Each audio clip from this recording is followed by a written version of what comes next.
संपूर्ण महाराष्ट्रातील काहीतरी नवे करू इच्छिणाऱ्या होतकरू तरुणांना आधुनिकतेबाबत अवगत करणं, त्यांच्यातील नवकल्पनांना आकार देऊन त्यांना मार्गदर्शन करणं आणि नेतृत्व गुण वाढवणे गरजेचे आहे.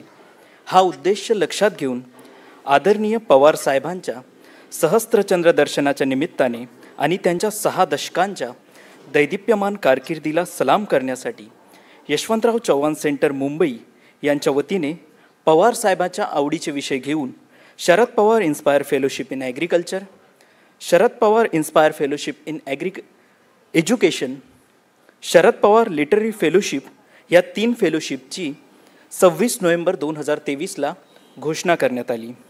फेलोशिपच्या सल्लागार समितीचे अध्यक्ष ज्येष्ठ अणुशास्त्रज्ञ डॉक्टर अनिल काकोडकर, त्यांच्या मार्गदर्शनाखाली कार्याध्यक्ष आणि फेलोशिपचे निमंत्रक खासदार सुप्रियाताई सुळे आणि सहनिमंत्रक हेमंत टकले यांनी संकेतस्थळावरून राज्यभरातील तरुण तरुणींना अर्ज सादर करण्याचे आवाहन केले, ज्याला राज्यभरातून भरघोस प्रतिसाद मिळाला. शेकडो प्रस्ताव दाखल झाले होते. या प्रस्तावावर काळजीपूर्वक विचार करून कृषीसाठी 80, शिक्षणासाठी 40 तर साहित्यासाठी 12 फेलोजची निवड करण्यात आली. अशा एकूण 132 फेलोंना आज फेलोशिप प्रदान करण्यात येत आहे. मी समर्थ तुपकर, मागील वर्षीचा ॲग्रीबॅचचा फेलो, आपले मनपूर्वक हार्दिक स्वागत करतो. यशवंतराव चव्हाण प्रतिष्ठानच्या मुख्य कार्यकारी अधिकारी दीप्ती नाखले मॅम यांना मी मंचावर स्वागतासाठी आमंत्रित करतो. Please ma'am. थँक्यू. आदरणीय स्वर्गीय चव्हाण साहेबांना नम्र अभिवादन करून मी आपल्या सगळ्यांचं मनापासून स्वागत करते. ही आज आपली 3री बॅच आहे शरद पवार इन्स्पायर फेलोशिपची आणि या फेलोशिप प्रदान सोहळ्यामध्ये आपण सगळे फेलोज, आपले पालक सोबत आलेले आहेत. आदरणीय व्यासपीठ हे वर्षभर आणि 3 वर्षांपासून सोबत आपल्याला याच्यामध्ये इनपुट्स देत आहात, त्यांचा वेळ देत आहात. ही फेलोशिप आणि अधिकरित्या आपण कशी पुढे चांगल्या पद्धतीने नेऊ शकतो याच्यासाठी आपण सगळे आम्हाला साथ देत आहात. आपले इनपुट्स आमच्यासाठी खूप महत्त्वाचे आहेत. आज आपण इथे आला आहात आणि आपले इन्स्पिरेशन आदरणीय शरद पवारजी साहेब हे पण आपल्याला थोड्या वेळातच इथे जॉईन करतील. तर आपल्या सगळ्यांचं स्वागत आणि आपण पुढच्या कार्यक्रमाला सुरुवात करूया. धन्यवाद. यशवंतराव चव्हाण प्रतिष्ठानच्या कार्याध्यक्ष खासदार सुप्रियाताई सुळे यांना मी मंचावर कार्यक्रमाचे प्रास्ताविक करण्यासाठी आमंत्रित करीत आहे. Please ma'am. नमस्कार. यशवंतराव चव्हाण सेंटरमध्ये मी आपल्या सगळ्यांचं मनापासून स्वागत करते. आज शरद पवार इन्स्पायर फेलोशिपच्या निमित्ताने आपण संपूर्ण राज्यातून आवर्जून या कार्यक्रमासाठी उपस्थित राहिला. तुमचे पालकी ज्यांच्यामुळे तुम्ही आहात त्यांचं मी मनापासून जास्त स्वागत करते, कारण आज तुम्ही इथे बसला याचं कारण आशीर्वाद देण्यासाठी तिथून ते बसलेत वरती. आणि त्या पालकांचंही स्वागत. तुमची खूप कर्तृत्ववान मुलं आहात, भाग्यवान आहात तुम्ही, कारण का आपल्या आयुष्यात सगळ्यात आनंद आणि सगळ्यात जास्त दुःख आपल्याला कोण देऊ शकतं तर ती आपली मुलं असतात आणि ते मुलं झाल्याशिवाय कळत नाही. फेलोशिपचा हा जो कॉन्सेप्ट आहे हा थोडासा वेगळा आहे. भारतात अनेक ठिकाणी आता नवीन हा ट्रेंड सुरू झालेला आहे. स्कॉलरशिप आणि फेलोशिप ह्याच्यात खूप अंतर आहे.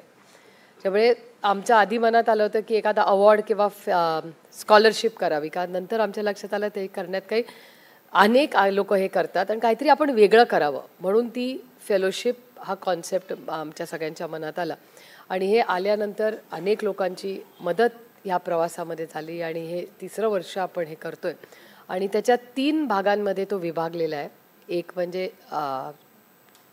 ह्याचा शेतीचा, दुसरा लिटरेचर म्हणजे लिखाणाचं पुस्तक आणि तिसरा आपण केलेलं आहे शिक्षणासाठी. आम्ही विचार असा केला जी विषय हे आदरणीय पवारसाहेबांच्या मनाला त्यांना आवडणार आहेत किंवा त्यांच्या आयुष्यात ते जेव्हा वळून पाहतात त्यांच्या जिव्हाळ्याचे विषय कुठले आहेत, तर पहिल्या अर्थातच शेती.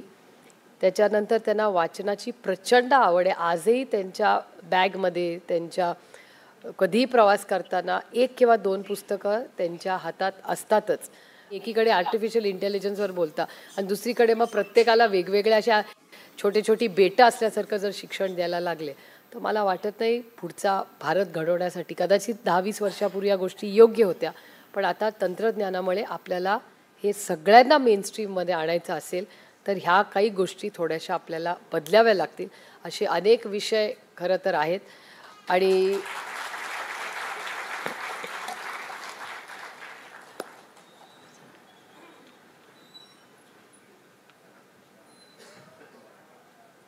माझं दुर्दैवाने असं झालंय, बेल आल्याशिवाय भाषण बंद करायचं हे कळतच नाही. त्याच्यामुळे पण आज आलात आपण, आणि ज्या विश्वासाच्या नात्याने पुढचे 1 वर्ष आपण एकत्र काम करणार आहोत, तो अनुभव आमच्यासाठी हा आनंदाचाच असतो, तो तुमच्यासाठी आनंदाचा होईल एवढीच अपेक्षा करते. आणि एका चांगल्या नात्याची सुरुवात आज इथपासून होत आहे. त्या नात्याशी आम्हीच्याकडून कटिबद्ध राहू. पुन्हा एकदा पालकांचेही आल्याबद्दल मनपूर्वक आभार मानते आणि आपली रजा घेते. जय हिंद, जय महाराष्ट्र. शरद पवार इन्स्पायर फेलोशिपला 2 वर्ष पूर्ण झाली. यंदाचं हे 3रं साल आहे. एका ध्वनिचित्रफितीच्या माध्यमातून आपण मागील 2 वर्षाचा आढावा घेणार आहोत.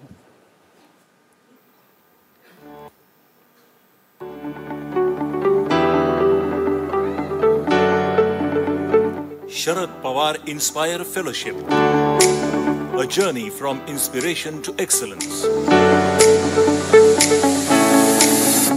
देशाच्या विकासात महाराष्ट्र नेहमीच मोलाची भूमिका बजावत आहे. विविध क्षेत्रात नेतृत्व करणारी गुणवंत तरुणांची फौज महाराष्ट्र देतो. देशाच्या विकासात महाराष्ट्राचा सिंहाचा वाटा आहे तो या गुणवंतांच्या कर्तबगारीमुळेच. आधुनिक महाराष्ट्राचे शिल्पकार यशवंतराव चव्हाण साहेब यांनी समाजकारणाचं आदर्श उदाहरण पुढील पिढ्यांसमोर ठेवलं. देशाच्या विकासासाठी महाराष्ट्रातील गुणवंतांना सज्ज करण्याचं खूप मोठं काम केलं. चव्हाण साहेबांचा समाजकारणाचा हा वसा आदरणीय शरदचंद्रजी पवार साहेब, माननीय सुप्रियाताई सुळे आणि सहकारी यांनी पुढे सुरू ठेवला. याचाच एक भाग म्हणून सुप्रियाताईंच्या संकल्पनेतून देशाचे नेते आदरणीय शरदचंद्रजी पवार साहेब यांच्या सहस्त्र चंद्र दर्शनाच्या निमित्ताने 2021 साली शरद पवार इन्स्पायर फेलोशिपची सुरुवात करण्यात आली. या माध्यमातून आदरणीय पवार साहेबांच्या दैदिप्यमान कारकिर्दीला सलाम करण्यात आला.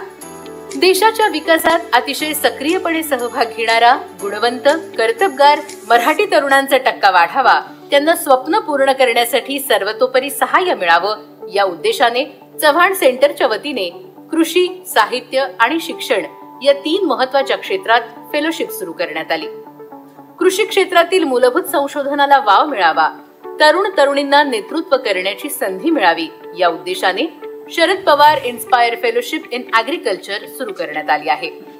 साहित्य क्षेत्रातील उदयोन्मुख गुणी लेखकांसाठी Sharad Pawar inspire fellowship in literature, तर शिक्षण क्षेत्रातील प्रयोगशील शिक्षकांसाठी Sharad Pawar inspire fellowship in education ही फेलोशिप देण्यात येते.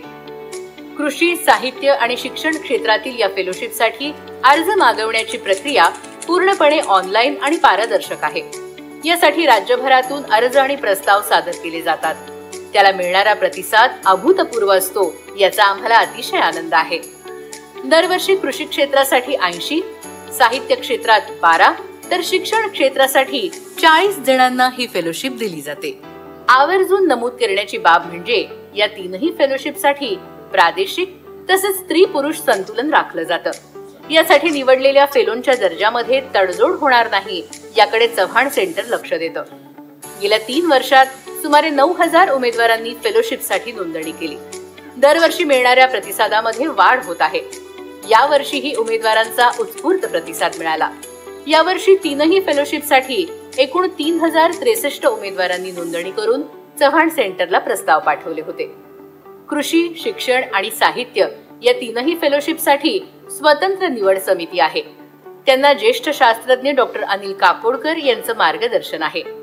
आलेल्या प्रस्तावांचा अभ्यास करून त्यातील दर्जेदार फेलोंची निवड करणं हे मोठं कठीण काम आहे, परंतु हे आव्हान निवड समिती लीलया पार पाडते.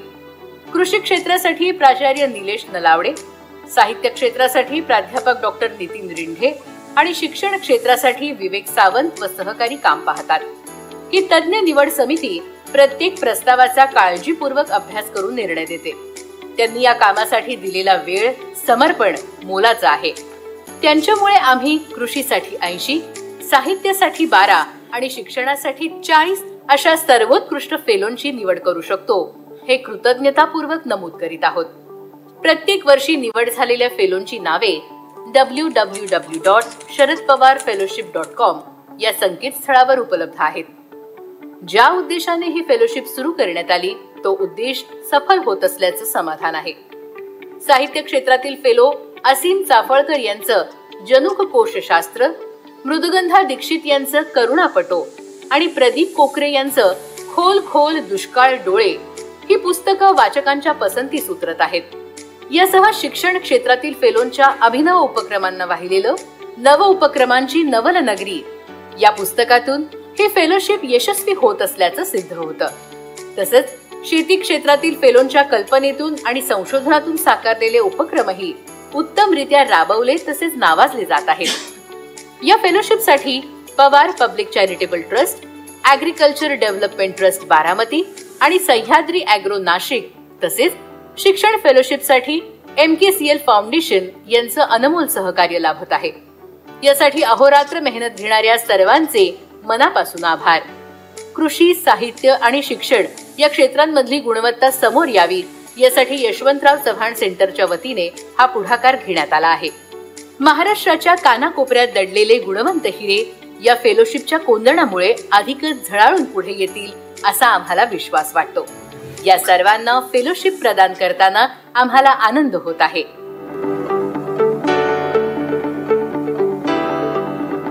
सर्व फेलोंना आमच्या हार्दिक शुभेच्छा.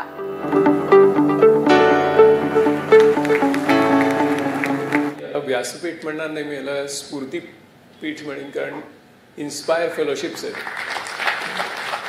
तर सगळे स्फूर्तिदाते आपल्या समोर बसलेले आहेत आणि उपस्थितांमध्ये सर्व मान्यवर आहेत. सगळ्यांना विनम्र अभिवादन.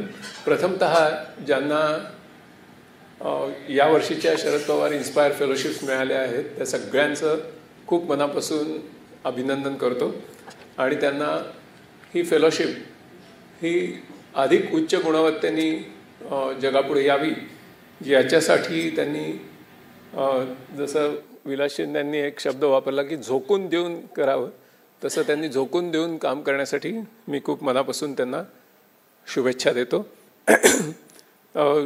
शिक्षणासंबंधीच्या ज्या फेलोशिप्स आहेत तिथे जाण्यापूर्वी मी एक ओझरता उल्लेख करीन की ताईंनी त्यांच्या भाषणामध्ये असा उल्लेख केला की काही पालक इथे आलेले आहेत आणि त्यांना त्याच्याबद्दल खूप समाधान वाटत होतं.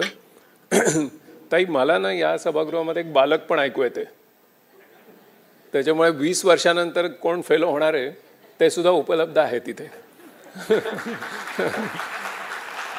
तर मी ज्यावेळेला आलो सकाळी 9:30 वाजता तर काही जणांनी बरोबर फोटो काढण्याची विनंती केली. तर त्यांना मी म्हटलं हे कोण, तर त्या ताई म्हणाल्या की हे माझे पती, ते पण माझ्याबरोबर आलेत. त्याच्यामुळे नुसते पालक नाही, बालक नाही, पती पण आलेत.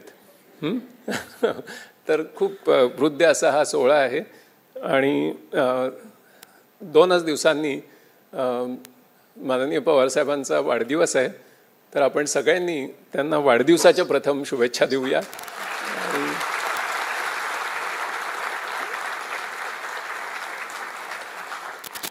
फेलो झालेत त्यांना मी सांगू इच्छितो की खरं म्हणजे बहुतेक महाराष्ट्रामध्ये खूप जुन्या काळापासून शरद पवार इन्स्पायर फेलोज आहेत. फक्त ते अशा फेलोशिपच्या स्वरूपात तुम्हाला माहिती नव्हते. त्यापैकी मी पण एक आहे. कारण मी ज्यावेळेस सीडॅकमध्ये काम करत होतो त्यावेळी आम्ही हाय परफॉर्मन्स कम्प्युटिंगमध्ये काम करायचो आणि सगळं वेगळ्याच विश्वात आम्ही असायचो, सुपर कम्प्युटिंग.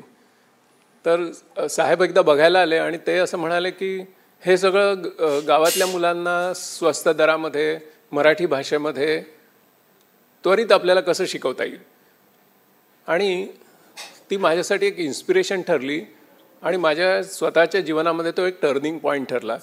कारण एकाच वाक्यात त्यांनी एवढी चॅलेंजेस दिली होती की महाराष्ट्रातले सगळे ग्रामीण भागातले लोक, म्हणजे काही कोटी लोक त्यांनी दिली आणि that became an inspiration for me. त्याच्यामुळे जसा माझ्या जीवनामध्ये तो टर्निंग पॉईंट आला आणि मी तेव्हापासून शरद पवार इन्स्पायर फेलो झालो आणि अजूनही तसाच आहे. तर त्याच्यामुळे तुमच्या जीवनात पुढे काय काय घडेल ते मी सहज बघू शकतो. ताईंनी फेल्युअरचा बराच परामर्श घेतला. तर आमच्या लर्निंगच्या क्षेत्रामध्ये, शिक्षणाच्या क्षेत्रामध्ये all learning is by failure, हे नेहमी लक्षात ठेवा. Learning by failure. तुम्ही सायकल चालवायला कसे शिकलात, तुम्ही चालायला कसे शिकलात, तुम्ही बोलायला कसे शिकलात, तुम्ही स्विमिंग कसं शिकलात, या सगळ्या गोष्टी ह्या ट्रायल अँड एररनी होतात आणि all learning is by failure. आता मजा बघा की if you want to learn fast, what should you do? If you want, perfect, give big hand to him. If you want to learn fast, you fail fast. Okay, लवकर लवकर अपयशी व्हा, मगच तुम्ही खरं शिकाल. त्याच्यामुळे प्रयत्न करायला आणि याच्यातून सक्सेस मिळेल की नाही, सक्सेस मिळेल की नाही अशी चिंता करण्यात वेळ घालवू नका. Jump and take a dive and then only you will learn. Sharad Pawar inspire fellowship ज्या एज्युकेशनमध्ये आहेत तर त्याचे फोकल पॉईंट याच्या पुढे काय असावेत यासंबंधी पुढच्या 2-4 मिनटात मी बोलीन आणि मी तुमची रजा घेईन. एक पहिली गोष्ट म्हणजे अगदी परवाच जगामध्ये ग्लोबल टॅलेंट कॉम्पिटिटिव्हनेस इंडेक्स 139 देशांचे जाहीर झाले. आपल्याला सगळ्यांना धक्का बसेल अशी परिस्थिती आहे की भारताचा ग्लोबल टॅलेंट कॉम्पिटिटिव्हनेस इंडेक्स हा या 139 देशामध्ये 103वा आहे. ज्या देशांची तुम्ही नावंसुद्धा ऐकलेली नाहीत असे देश ग्लोबल कॉम्पिटिटिव्हनेस, टॅलेंट कॉम्पिटिटिव्हनेसमध्ये आपल्यापेक्षा खूपच वरती आहेत. इंडोनेशियासारखा देश जो क्लायमेट चेंजमुळे कदाचित बुडून जाऊ शकतो, सबमर्ज होऊ शकतो, अशा देशांनी 14 गुणांनी उसळी मारलेली आहे आणि आपण मात्र खाली घसरत आहोत. शरद पवार इन्स्पायर फेलोशिपच्या शिक्षकांनी हा ग्लोबल टॅलेंट कॉम्पिटिटिव्हनेस आपल्या शाळेत कसा वाढेल, जगाचं सोडून द्या, आपल्या शाळेत कसा वाढेल त्याचा प्रयत्न करण्याची गरज आहे. त्याचं एक विज्ञान आहे, त्याच्याविषयी आपण सविस्तर नंतर त्या फेलोजबरोबर बोलूच. आता तुम्ही म्हणाल की माझ्या शाळेत मी ग्लोबल टॅलेंट कॉम्पिटिटिव्हनेस इंडेक्स कसा वाढवणार? तर मी माझ्या स्वदेशामध्ये काम करायचं असतं.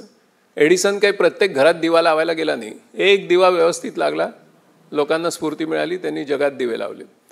त्याच्यामुळे तो एक प्रयत्न आपण करण्याची गरज आहे. राष्ट्रीय शैक्षणिक धोरणामध्ये 2020च्या एक महत्त्वाचा उल्लेख आहे 33व्या पानावर की 18 ते 23 वयोगटातल्या 50% मुलांना आम्हाला उच्च शिक्षणामध्ये पुढे न्यायचं आहे.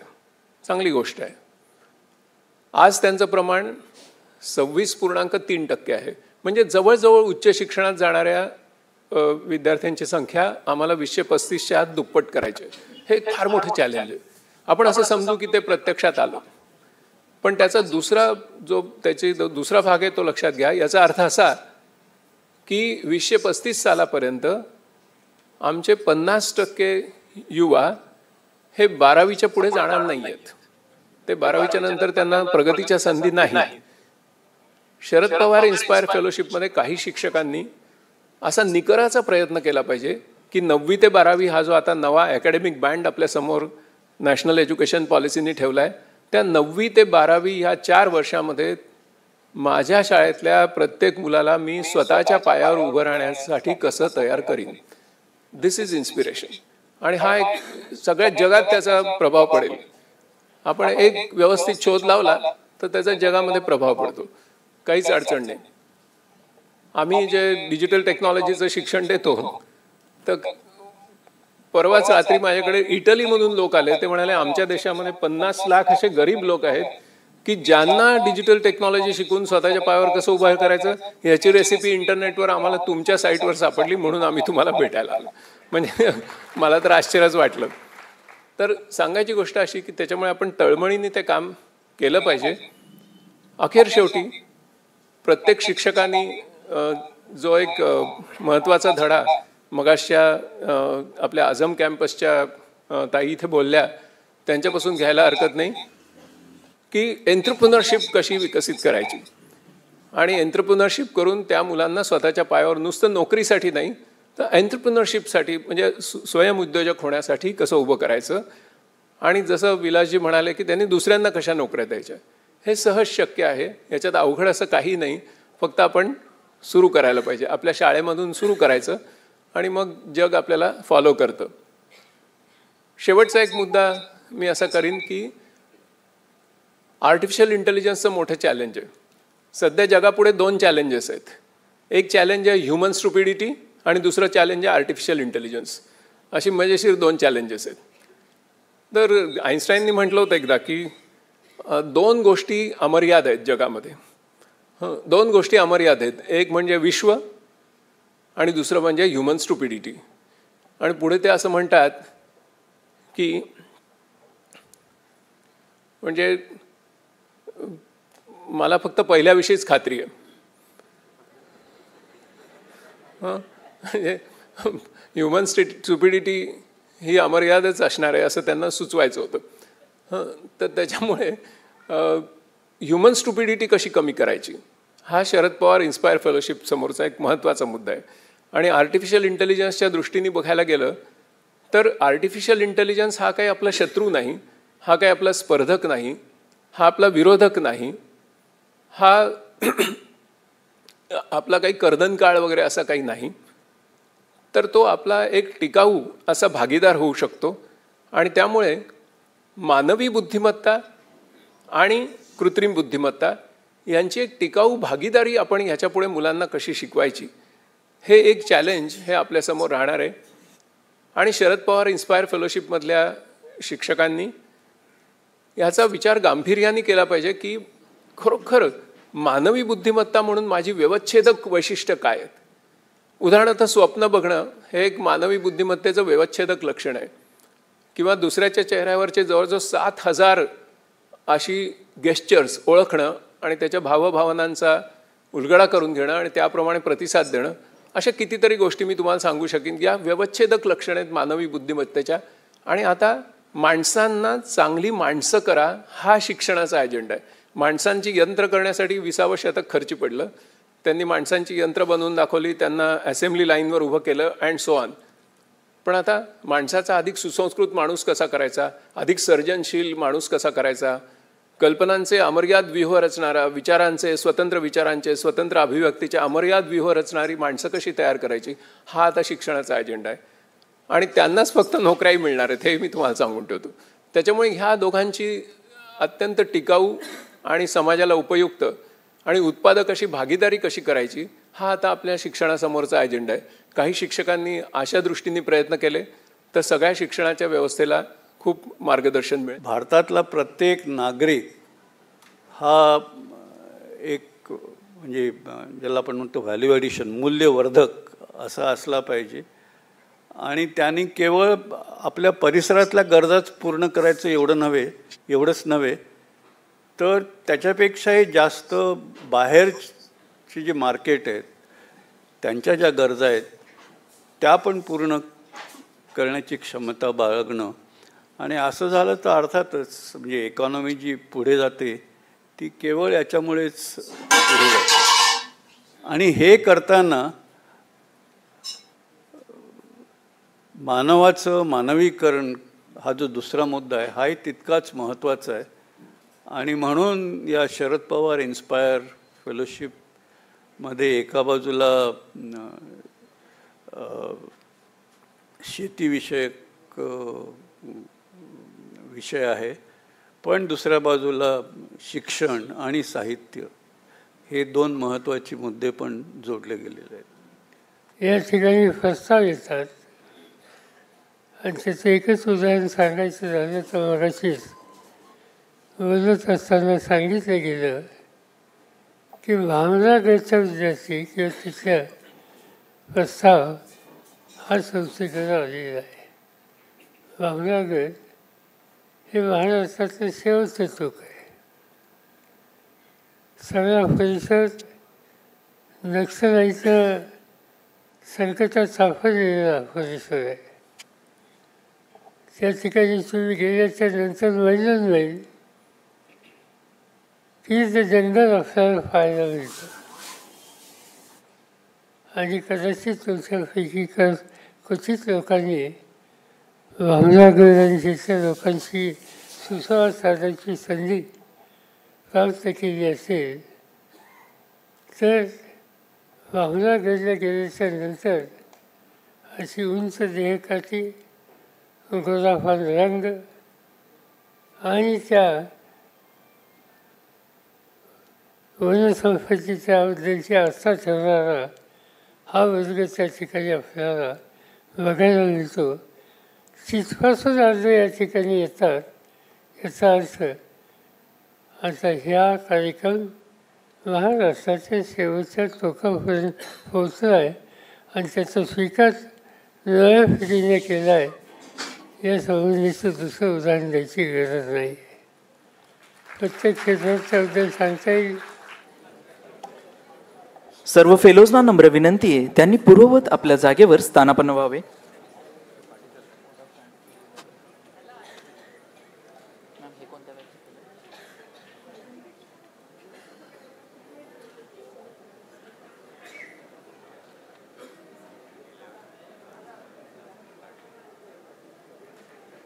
सर्व फेलोजचं एकदा पुनश्च एकदा अभिनंदन करतो.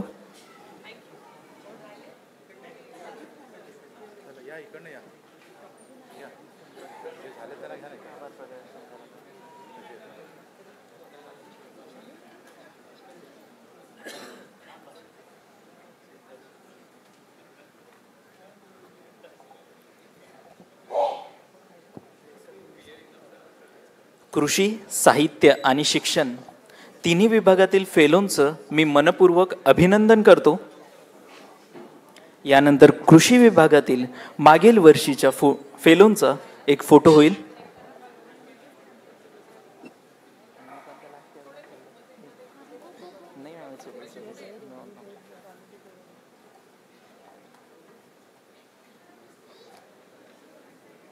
वाटतं आजचा दिवस हा सभागृहात असलेल्या सगळ्या फेलोजसाठी आणि व्यासपीठावरच्या सगळ्या मेंटॉरसाठी एक अतिशय महत्त्वपूर्ण दिवस आहे.